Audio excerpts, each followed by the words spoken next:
소년 봐라.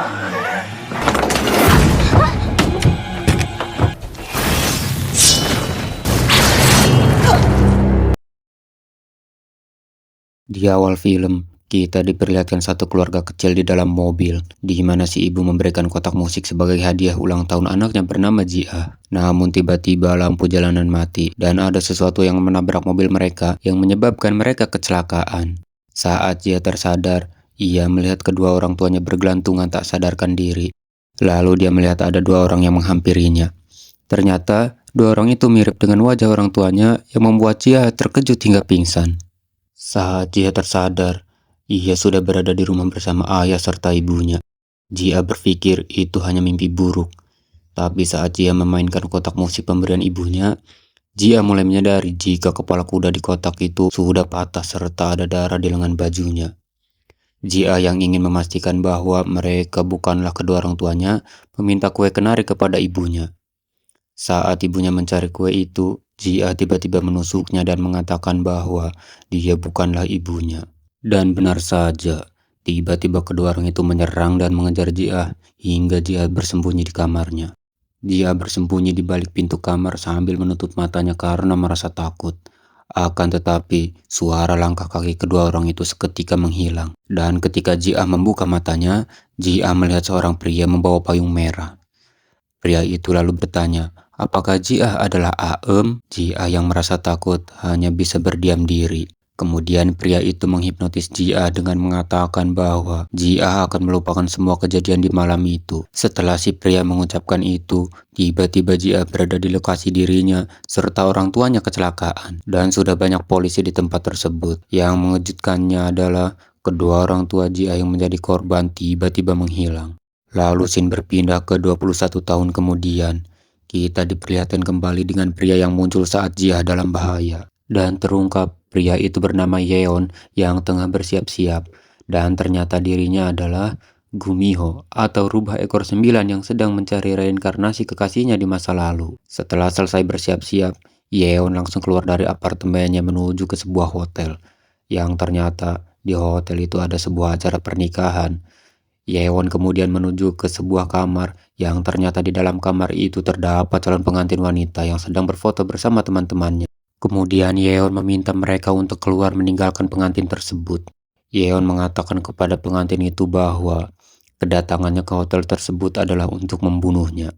Mendengar hal tersebut, si pengantin mengeluarkan cakarnya yang ternyata si pengantin itu bukanlah manusia. Si pengantin menyerang Yeon dengan cakar yang dimilikinya. Akan tetapi, Yeon berhasil menghindari serangan itu dan langsung mengeluarkan pedang miliknya. Kemudian si pengantin meminta kesempatan kepada Yeon agar dirinya dibunuh setelah acara pernikahan saja. Yeon yang merasa kasihan langsung setuju dengan permintaannya itu. Di tengah perbincangan itu, kemudian pelayan datang untuk menjemput si pengantin wanita karena acara pernikahan akan segera dimulai. Kemudian scene berpindah kepada seorang wanita yang sedang menaiki mobil, yang dimana wanita itu adalah si anak kecil bernama Jia. Jia sudah tumbuh dewasa dan memiliki pekerjaan sebagai seorang produser yang mencari tahu tentang makhluk selain manusia. Dan saat acara pernikahan sedang berlangsung, raut wajah pengantin itu tampak tidak bahagia karena dirinya tahu kematian sudah menunggunya. Singkat cerita, acara pernikahan pun selesai. Yeon yang sudah menunggu momen tersebut langsung mendatangi pengantin wanita itu lagi. Lalu tiba-tiba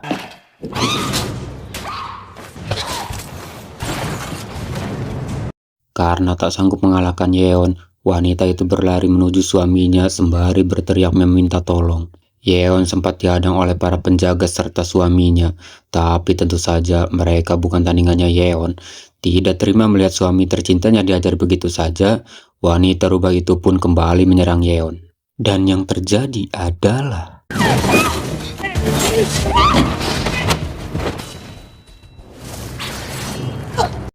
sebelum wanita itu menghembuskan nafas terakhirnya, dia meminta kepada Yeon untuk menghapus semua ingatan suami tentang dirinya. Tak lama setelah itu, wanita itu tiba-tiba berubah menjadi wujud aslinya, yaitu rubah. Dan Yeon pun menghilangkan ingatan suaminya dari wanita tersebut. Meski telah membunuh pengantin wanita itu, Yeon tetap terlihat tenang. Bahkan dirinya berjalan santai keluar dari hotel tersebut. Jia yang juga berada di hotel itu dibuat terkejut karena dirinya melihat pria yang sama dengan pria yang dirinya lihat di masa kecilnya tanpa menua sedikit pun. Tak lama setelah itu, Jia kemudian menyelidiki tentang mengapa pengantin wanita itu tiba-tiba menghilang.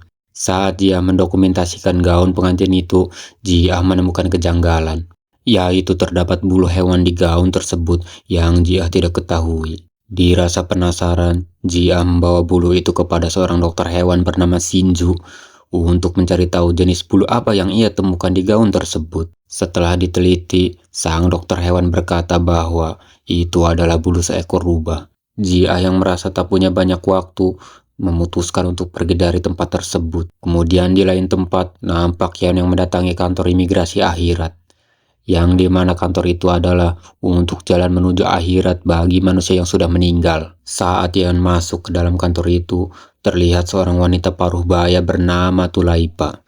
Tulaipa adalah penjaga kantor tersebut dan dirinya juga yang punya kehendak atas kematian manusia.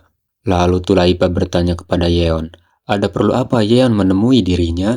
Kemudian Yeon menjawab, dirinya ingin memastikan apakah kekasihnya benar-benar akan bereinkarnasi. Tulaipa yang tak ingin menjawab hanya bisa berdiam diri.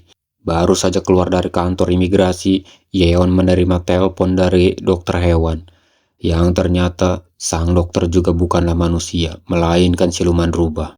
Jia yang sedang santai di meja kerjanya dihampiri dan diberitahu oleh rekannya bahwa ada seseorang yang mencurigakan terekam oleh CCTV. Saat Jia melihat rekaman CCTV itu, Jia merasa terkejut karena ternyata orang itu adalah pria payung merah. Di lain sisi, Yeon yang berada di rumah makan tak sengaja melihat berita di TV yang memperlihatkan dirinya sedang memakai payung merah. Milik rumah makan itu juga mengingatkan Yeon agar dirinya tidak membawa payung merahnya itu. Akan tetapi, Yeon menolak hal itu dan tetap keluar bersama payung kesayangannya. Singkat cerita, malam pun tiba. Setelah lelah bekerja, Jia bergegas pulang dan menunggu bis di sebuah halte. Di situ terlihat ada seorang wanita yang baru pulang dari sekolah, serta ada kakek tua yang sedang duduk di tanah. Tak lama setelah Jia sampai di halte tersebut, bis yang ditunggu pun tiba. Saat dia hendak menaiki bis tersebut, tiba-tiba kakak itu berteriak seperti orang kesakitan dan menarik perhatian Jia. Jia yang tak tega melihat kakek tersebut mencoba menolongnya untuk dibawa ke rumah sakit. Kan tetapi kakek itu malah memegangi kaki Jia yang membuat Jia ditinggalkan bis tersebut.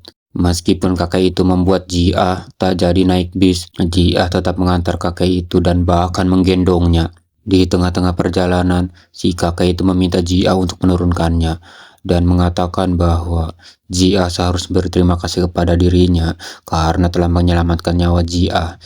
Karena penasaran dengan apa yang diucapkan si kakek, Jia memutuskan menaiki taksi untuk mengejar bis yang meninggalkannya. Kemudian di tengah-tengah perjalanan, Jia dibuat terkejut karena bis yang meninggalkannya mengalami kecelakaan dan bahkan di lokasi yang sama seperti yang Jia alami di masa kecilnya, yaitu bukit.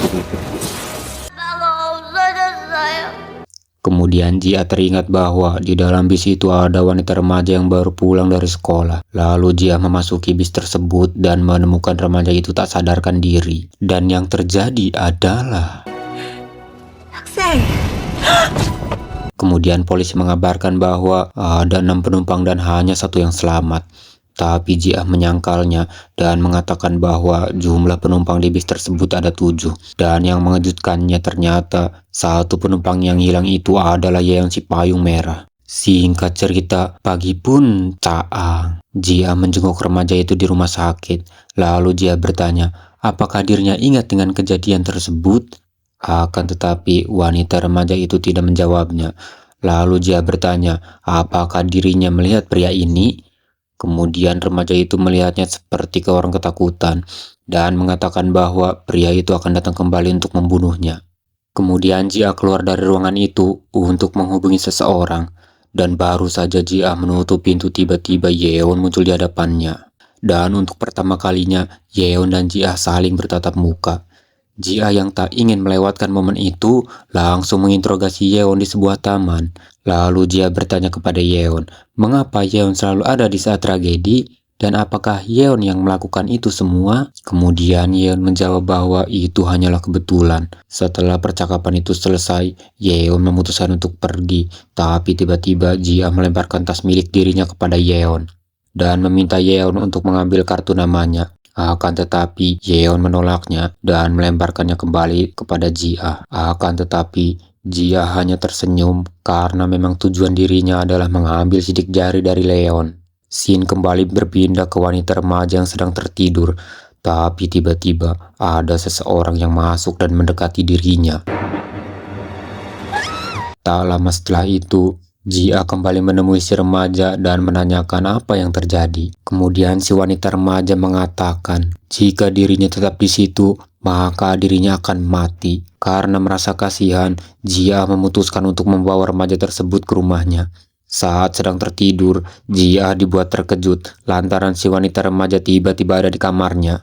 Kemudian remaja itu mengatakan bahwa dirinya tiba-tiba ingat tentang kejadian kecelakaan bis tersebut. Remaja itu menceritakan bahwa pada saat bis berada di terowongan, tiba-tiba lampu-lampu jalanan mati. Dan pada saat itulah dirinya diserang oleh sosok pria. Dan ternyata si pria itu adalah Yeon. Saat sedang menceritakan kejadian tersebut, si remaja itu tiba-tiba menangis karena merasa takut pria itu akan datang kembali.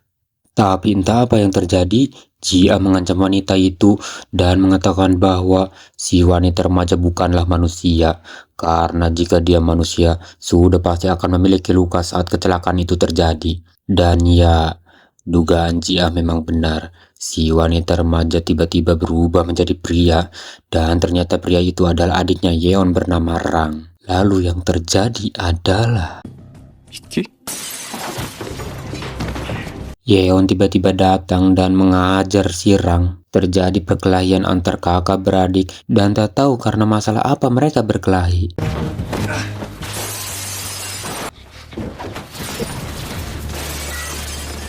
Setelah perkelahian selesai, Rang mengatakan bahwa jika sampai akhir bulan Yeon tidak menemukannya, maka wanita itu akan mati. Kira-kira apa yang harus Yeon temukan? Dan siapa dan wanita mana yang Rang maksud? Kita akan tahu jawabannya di episode 2. Oke, lanjut. Tak lama setelah Rang pergi, Jia bertanya kepada Yeon, siapa dia sebenarnya? Tapi bukannya menjawab, Yeon malah menghipnotis Jia dengan mengatakan bahwa Jia akan melupakan kejadian tersebut. Entah apa yang terjadi, Jia tiba-tiba sudah berada di meja kerjanya dan seperti orang yang tidak ingat akan kejadian malam tersebut. Singkat cerita, malam pun tiba.